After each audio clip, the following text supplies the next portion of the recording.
Hello guys, कैसे हो आप लोग? खैरियत से होंगे। अच्छा, मैं क्या आ रहा हूँ पूरा कैमरे में, वाइट बोर्ड भी आ रही है। Let's do start without wasting time. हमारा टॉपिक जो है वो आज का फंक्शंस के हवाले से है। Functions,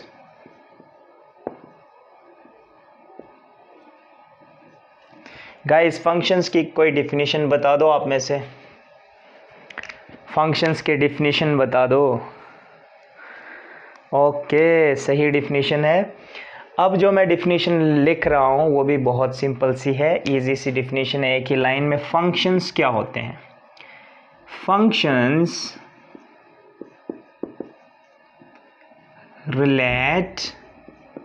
function relates input to an output। सही है दोस्तों। फंक्शन क्या करता है? इनपुट को आउटपुट से रिलेट करता है। यानी आप इनपुट फंक्शन को दे रहे हो, वो कुछ प्रोसेस करके फंक्शन करके उसको आउटपुट पे डाल देता है। That is the definition of function. तो चलो हम कोई सिंपल सी फंक्शन लेते हैं और फंक्शन की करते हैं ऐसे की तैसे। सारा कुछ हम पढ़ेंगे फंक्शन के हवाले से, फील करेंगे फंक्शन को। और दोस्तों ये जो फंक्शन है वो अपर जो कैलकुलस है, जो आप आगे पढ़ोगे, जो मैथमेटिशियंस हैं, जो फिजिसिस्ट लोग हैं, वो आप लोग फिज़िक्स लोगे आगे, तो फंक्शन की जो रियल इसेंस आपको मिलेगी, जो रियल टेस्ट मिलेगा फंक्शंस का, वो आपको कैलकुलस में मिलेगा। तो कैलकुलस की समझो ये हार्ट, फंक्शन जो है वो कैलकुलस का हार्ट है। यानी फंक्शंस आपको अगर समझ आ रहे हैं, आपको फंक्शंस के साथ खेलना आपको आता है, तो आप आगे कैलकुलस की ऐसी की तैसी कर सकते हो। सही है। तो फंक्शंस की एक ये डिफिनीशन है। एक और डिफिनीशन मेरे माइंड में जो आ रही है फंक्शन की, वो ये है कि फंक्शन क्या करता है? Function takes set of input and gives a set of output। Input का एक सेट लेता है और आउटपुट्स का एक सेट आपको देता है फंक्शन करने के बाद। ये दो डिफिनीशंस इसके आगे सिंपल से हैं। अब इसी बात पे हम चर्चा करेंगे आगे। फॉर एग्जांपल आपके पास कोई फंक्शन है, अब फंक्शन को किस चीज़ से डिनोट करते हैं मैथमेटिक्स के अंदर, तो वो हम पहले सीख लें। फंक्शन को डिनोट करने के लिए डिनोटेड बाय, देखें फंक्शन को डिनोटेड बाय बहुत सारे सिंबल्स हैं। एफ ऑफ एक्स जो ज़्यादातर सिंबल है वो ये यूज़ है, उससे भी बढ़ के फिर वाई यूज़ होता है। मैं आपको बताऊँगा वाई कैसे। Function of x is equal to any function. यहाँ पे मैं एक्स स्क्वायर की कोई फंक्शन ले रहा हूँ, यानी ये कोई ऐसी मशीन है। फंक्शन एक मशीन की तरह है। सही है, ये मैं आपको बताना भूल गया। फंक्शन एक मशीन की तरह है।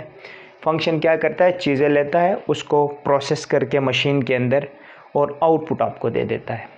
बिल्कुल इसी तरह ये एक मशीन है, एक्स स्क्वायर की मशीन। एक्स स्क्वायर की मशीन क्या करेगी? कोई भी नंबर आप इस एक्स की जगह रखोगे, एक्स है इनपुट, इनपुट आप जो भी दोगे ये उसका स्क्वायर करके आपको आउटपुट में देगी। बहुत फ़ायदे की मशीन होने वाली है ये।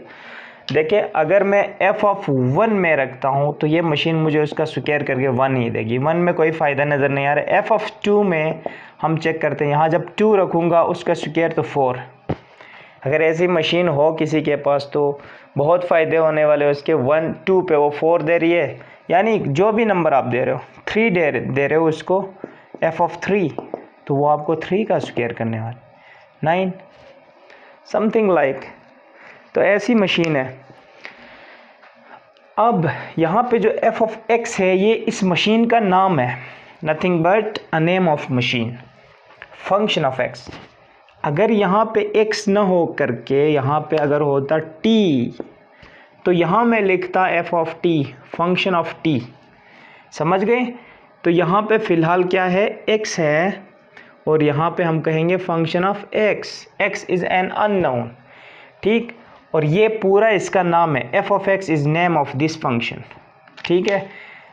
अब जो इजी नाम है इस फंक्शन का, वो जो इजी नाम आप रखोगे, आप कोई भी नाम रख सकते हैं। इस फंक्शन का मैं नाम रख सकता हूँ अपने नाम से s, आप अपने नाम से रखो t u। फंक्शन तो वही है ना, नाम चेंज होने से कुछ नहीं होता, काम वही है। तो ये इस फंक्शन का नाम है। अब दूसरी बात, इस फंक्शन का ज़्यादातर जो नाम यूज़ होता है वो है y is equal to x square, यानी x यहाँ पे रखा, y इसका नाम रखा। x के अंदर वैल्यू पुट करो, y की वैल्यू मिलती जाएगी। फॉर एग्ज़ाम्पल x के अंदर मैं पुट करता हूँ 4, तो उसका स्क्वायर हो जाएगा, और y मुझे क्या मिलेगा 16, यानी x 4 पे y 16 है। इट मीन्स कि y जो है वो x पे डिपेंड कर रहा है, x के नंबर के ऊपर डिपेंड कर रहा है, इसलिए y जो है वो डिपेंडेंट वेरिएबल है। y को क्या कहेंगे, डिपेंडेंट वेरिएबल। x किसी चीज़ पे डिपेंड नहीं, आपकी मर्ज़ी है, डिपेंड नहीं करता, आप जो भी रखो x की जगह, तो एक आज़ाद बंदा है, इंडिपेंडेंट वेरिएबल है। वेरिएबल क्यों है, क्योंकि ये वेरी करता है, नंबर चेंज कर दो ये वेरी करेगा, 3 डाल दो कुछ और आएगा y, and so on. Independent variable, ये बात आपको समझ आ गई। एक डिपेंडेंट वेरिएबल है ये वाला, और ये इंडिपेंडेंट वेरिएबल है। फंक्शन के हवाले से इतनी चीज़ें आपको समझ आ गई, नोट कर लें। और मैं मिटाने लगा हूँ, सही है, डिफिनीशन भी मिटाऊँगा, फिर से हम करेंगे पूरे फंक्शन पे चर्चा कि ये फंक्शन है क्या। ये भी डिलीट करते हैं। चलें, अब देखें फंक्शंस का एक ये चीज़। दूसरा, फंक्शंस की जो डिफिनीशन में है उनमें एक ये बात भी आती है कि अगर कोई फंक्शन है, ठीक है, इसके बदले या फिर ये लिखो, अगर कोई फंक्शन है तो फंक्शन की जो डिफिनीशन है वो ये भी है कि फंक्शन एक इनपुट लेगा और उस इनपुट पे एक आउटपुट आपको देगा। क्या देगा, एक आउटपुट आपको देगा। इनपुट लेगा, आउटपुट एक देगा। फॉर एग्जांपल इस चीज़ को मैं मैप की मदद से आपको सिखाता हूँ। ये देखें, ये 2 सेट बना रहा हूँ मैं, सही है। इसको मैं कह रहा हूँ x की वैल्यूज़, इसको मैं कह रहा हूँ y की वैल्यूज़।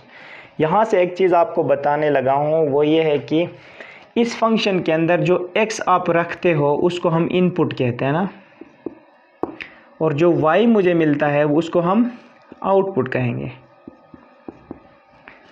जो इनपुट इसके अंदर हम डालते जा रहे हैं x की वैल्यूज़, उसको एक और नाम देते हैं डोमेन।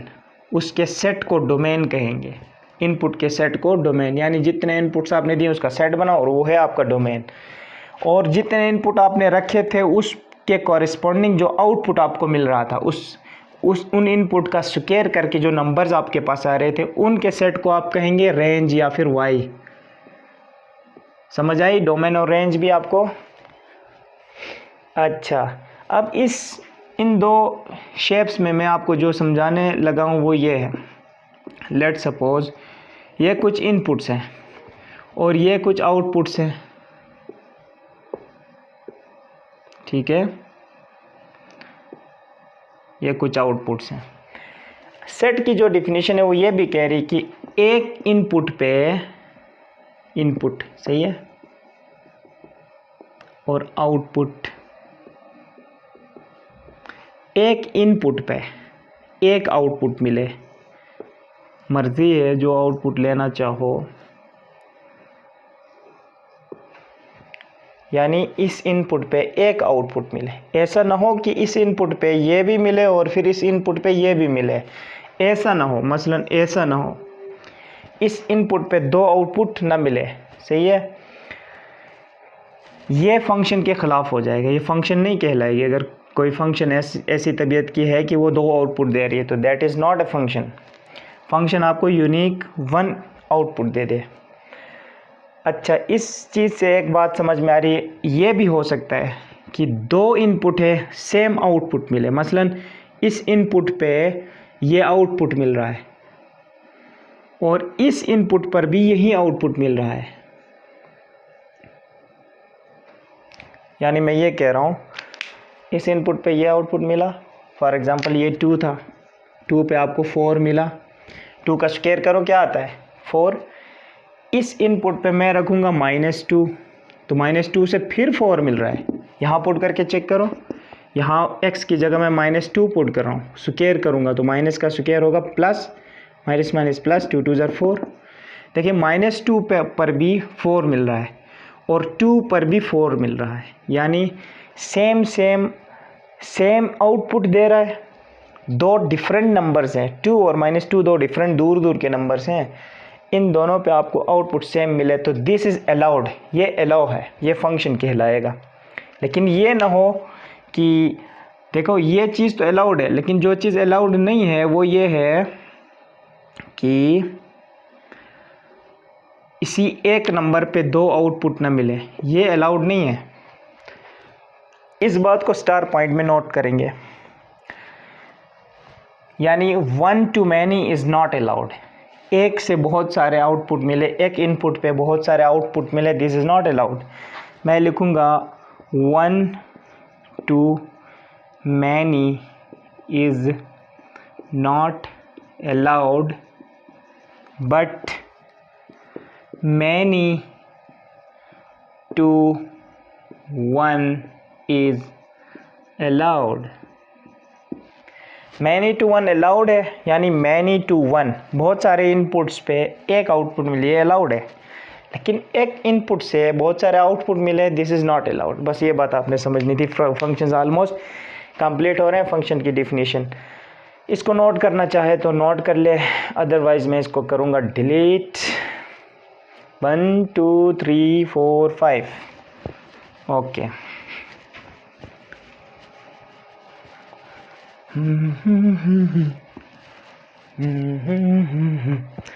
तो ये थे फंक्शंस। नेक्स्ट जो चीज़ है मैं आपको जो बता रहा हूँ वो है फंक्शन का टेस्ट करना, कि कोई चीज़ फंक्शन है या नहीं है। वो टेस्ट करने के लिए वर्टिकल ग्राफ टेस्ट होता है। अगर आप इस फंक्शन का ग्राफ बनाओ, मसलन ये जो पहला वाला फंक्शन था f(x) = x², या y = x², इसका नाम y में मुझे इजी लगता है। y आपको भी, मुझे लग रहा है आपको भी इजी लगेगा, क्योंकि बार बार f(x) लिखने से बेहतर है y = x² कर दो। तो हम वो करेंगे y = x²। ये कोई फंक्शन है, सही है। फंक्शन बहुत बड़ी भी हो सकती है। For example y = ax² + bx + c, ये कोई बड़ी फंक्शन, जर्नल लिख रहा हूँ, सही है। अदरवाइज ऐसे भी होगा 2x² + 3x + 4 जस्ट लाइक। तो ये भी एक फंक्शन है, लेकिन मैंने बहुत सिंपल फंक्शन लिया है। इसको अगर मैं ग्राफ बनाऊँ तो एक्स वाई प्लेन के ऊपर ये x की वैल्यूज़, ये y की वैल्यूज़, और ये आपका सेंटर पॉइंट 0 है। इस तरफ +x, इस तरफ -x, इस तरफ +y, इस तरफ -y। यहाँ इस फंक्शन को मैं जब ड्रा करूँ तो वो कुछ यूँ आ रही है, ऐसी फंक्शन बन रही है। अगर मैं इस पे दो पॉइंट्स ले लूँ तो देखो दोनों पॉइंट्स सेम वैल्यू पे नहीं आ रहे हैं। इसका और इनपुट है, ये x असल में इनपुट है, और ये y जो है वो आउटपुट है। y की वैल्यूज़ आउटपुट है, x की वैल्यूज़ इनपुट है। ये वाला वैल्यू x और है, ये आउटपुट और है। तो ये अलाउड है हमारे पास, तो ये फंक्शन कहलाएगा। ऐसा ना हो, मसलन कोई ऐसा फंक्शन ना हो, एक्स वाई प्लेन के ऊपर एक फंक्शन है, कोई ऐसा फंक्शन है, या फिर ऐसा फंक्शन ना हो। ये देखें, यहाँ से शुरू हो रहा है ऐसे। इसमें अगर मैं दो पॉइंट्स ले लूँ, बल्कि 3 पॉइंट्स, जिनका इनपुट सेम है लेकिन आउटपुट देखो तो सबका डिफरेंट है। y की वैल्यू क्या होती है? आउटपुट, और x की वैल्यू इनपुट। तो यह है वर्टिकल ग्राफ टेस्ट। तो सेम इनपुट पर 3 आउटपुट मिल रहे हैं, एक ये आउटपुट, एक ये आउटपुट, एक ये output, this is not allowed. तो ये फंक्शन इस तरह भी आप टेस्ट कर सकते हो। ऊपर वाला तो फंक्शन कहलाएगा, नीचे वाला फंक्शन नहीं कहलाएगा। तो फंक्शन को हम बिल्कुल फील करके पढ़ेंगे, आगे वाले लेक्चर्स में आपको बिल्कुल फील कराऊंगा फंक्शंस। और इस फंक्शंस के बाद जो मैं आपको पढ़ाने वाला हूँ वो अभी आपको बताऊंगा, लिमिट्स, डिफरेंशिएशन और इंटीग्रेशन वगैरह। असल में रियल मीनिंग क्या है, या लिमिट्स होते क्या है, क्यों पढ़ते हैं, फंक्शंस क्यों पढ़ते हैं, इंटीग्रेशन क्यों पढ़ते हैं, डिफरेंशिएशन क्यों करते हैं, ये सारी चीज़ें मैं एक एक करके आपको बिल्कुल ही नेचुरल वे में आपको बताऊंगा, आपको फील कराऊंगा। यह चीज़। अब फंक्शन का एक और जो रह गया था, डोमेन रेंज, मैंने आपको बता दिया। इनपुट को डोमेन कहते हैं, आउटपुट को रेंज, सेट ऑफ आउटपुट को रेंज कहेंगे।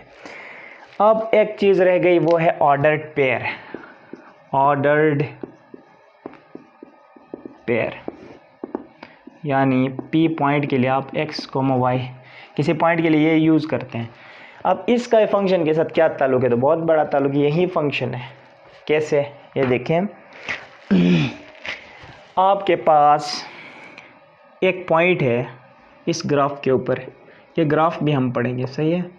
इसके ऊपर एक पॉइंट है, इस पॉइंट पे इतना x चले इतना y चले, तो इसका नाम होगा x, y।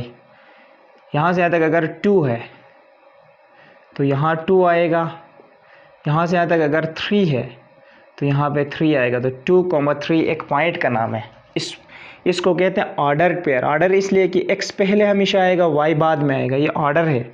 y पहले x बाद में नहीं कर सकते, x पहले y बाद में, और ये है पेयर की सूरत में, तो इसको ऑर्डर पेयर कहेंगे। इस इक्वेशन में अगर मैं x की जगह 2 पुट करूँ तो y क्या मिलेगा मुझे, 2 का स्क्वायर हो गया, y मिलेगा 4, सही है। अब देखें इस इक्वेशन के अंदर, इस फंक्शन के अंदर मैं x रखता हूँ 2, तो y मुझे मिल रहा है 4, तो ये एक ऑर्डर पेयर बन गया। कैसे, इसको मैं लिखूँगा x पहले और y बाद में, तो ये ऑर्डर पेयर। तो this 2 is input and this 4 is output, या फिर this is domain and this is range. 2 पे 4 मिल रहा है फंक्शन। ये चीज़ आपको बतानी, तो ऑर्डर पेयर है, सिंपल सी चीज़ है, आपने नोट कर लिया होगा। अच्छा, अब फंक्शंस की कुछ टाइप्स हैं, 2 ही टाइप्स में आपको जो है वो बता रहा हूँ। जो 2 टाइप्स है मेन जो है, उनमें से एक है आपके पास एक्सप्लिसिट फंक्शन,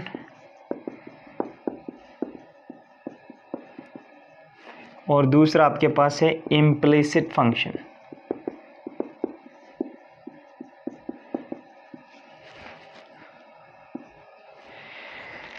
एक्सप्लिसिट फंक्शन और इम्प्लिसिट फंक्शन। ये देखो, एक्सप्लिसिट फंक्शन क्या है, मैं 2 एग्जांपल्स आपको देता हूँ, उनको आपने देखना है कि फ़र्क क्या है। फॉर एग्ज़ाम्पल, यही एग्ज़ाम्पल मैं जो पीछे लिखा था, y = x², ये है आपका एक्सप्लिसिट फंक्शन। और इम्प्लिसिट फंक्शन कुछ यूँ है, x² + xy + y² = 0। तो देखो कुछ चीज़ें आपको यहाँ से नज़र आ रही है, यहाँ पे क्लियर है y मिल रहा है जब आप x पुट कर रहे हो। इनपुट सीधे सीधे इनपुट डाल दो, सीधे सीधे मशीन आपको आउटपुट देगी। मशीन का वर्ड मैंने यूज़ किया। फॉर एग्ज़ाम्पल, ये एक मशीन है, सही है। यहाँ पे आपका x² का फंक्शन है, और यहाँ से आपको आउटपुट मशीन से मिल रहा है, सही है। यह आउटपुट आपको मिल रहा है। यहाँ से आप इनपुट डालोगे मशीन में, 1 डालोगे तो आपको मिलेगा 1। इस x² का काम क्या है, फंक्शन क्या है। 2 डालोगे तो आपको मिलेगा 4, 3 डालोगे मशीन के अंदर तो आपको मिलेगा 9। दिस मशीन वर्क्स कैसे, एज अ स्क्वायर। जैसे 1 तो उसका स्क्वायर करके बाहर फेंक देगी, 2 डाल दो स्क्वायर करके बाहर फेंक देगी 4, 3 डालो स्क्वायर करके बाहर फेंक देगी 9। तो दिस स्क्वायर करना इसका काम था, इसलिए इसका हमने कहा था स्क्वायर वाली मशीन फंक्शन। लेकिन ये जो मशीन है इसमें नहीं पता, हम इसको ड्रा भी इस तरफ फंक्शन भी नहीं बना सकते। क्यों? क्योंकि इसके अंदर हमें x और y मिक्स्ड फॉर्म में है, कुछ इम्प्लिकेशंस है, इसीलिए इम्प्लिसिट फंक्शन है। ये देखें, x यहाँ पे एक्सपोज है, क्लियर है, जो डालोगे उसका आउटपुट यहाँ से मिलेगा। यहाँ पे x डालो तो y को सॉल्व करने की ज़रूरत है, y को एक साइड पे सेपरेट करेंगे, पहले वो करेंगे फिर अलग। तो this is something like implications, इसके अंदर कुछ इम्प्लिकेशंस मौजूद हैं, इसीलिए इसलिए वर्ड इम्प्लिकेशन बार बार यूज़ कर रहा हूँ, ताकि इम्प्लिकेशन कहते हैं पेचीदा कोई चीज़, सही है। तो यहाँ पे कोई क्लियर चीज़ नहीं है, इसीलिए इम्प्लिसिट है, इसके अंदर और ये आपके पास एक्सपोज्ड है, एक्सप्लिसिट है, खुला फंक्शन है। इस डिज़ाइन में, इस स्टाइल में आप पढ़ोगे तो आपको ये चीज़ नहीं भूलेगा। आई होप कि ये चीज़ें आपको क्लियर हो गई होंगी फंक्शंस के हवाले से। तो ये 2 टाइप्स थे, इसको मैं अभी मिटा के आगे आने वाले लेक्चर्स की बात मैं करता हूँ। देखें, आगे आने वाले लेक्चर में हम जो पढ़ेंगे वो होगा एक हमारे पास लिमिट्स। बहुत मज़े का चैप्टर है, बहुत मज़े का टॉपिक है, सॉरी चैप्टर नहीं, समथिंग हट के आप पढ़ो, चैप्टर वाइज एक्सरसाइज क्वेश्चंस करना है नहीं।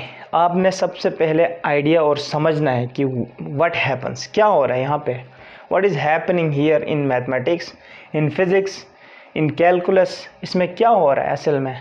ऐसा नहीं है कि हम ऐसे बचपन से ही पढ़ते आ रहे हैं, रट्टे लगा रहे हैं। बास स्टूडेंट्स जो है वो कर रहे हैं, चीटिंग भी कर रहे हैं मैं कह रहा हूँ चीटिंग बुरी बात है, समझना अच्छी बात है। नॉलेज इज़ पावर, इसलिए कहते हैं कि नॉलेज को गेन करने की कोशिश करो, समझो, सिस्टम को समझो।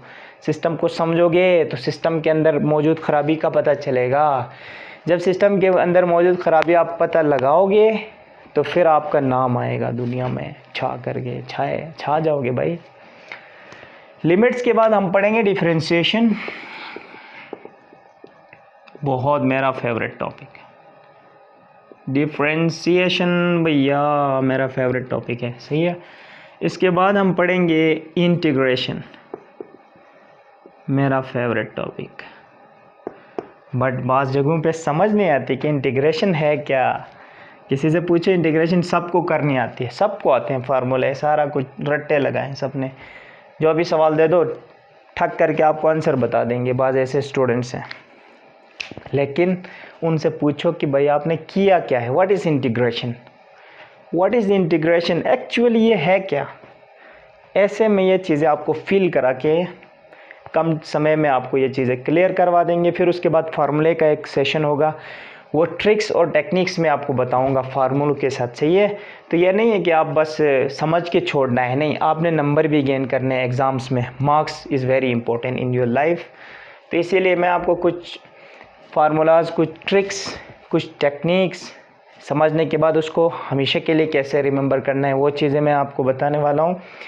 आगे की चीज़ें बहुत अच्छी मज़े की होने वाली है, आप हमारे साथ जुड़े रहिएगा। तो हमारा जो चैनल है उसको आप सब्सक्राइब करें, फील फिज़िक्स का चैनल है, और इसको सब्सक्राइब भी करें, अपने दोस्तों में शेयर करें, बेल आइकन क्लिक करें और मज़े करें, हमारे साथ रहे अच्छे मार्क्स गेन करने के लिए। तो ये यहाँ तक था आज का हमारा टॉपिक फिनिश्ड। तो इजाज़त, गुड बाय।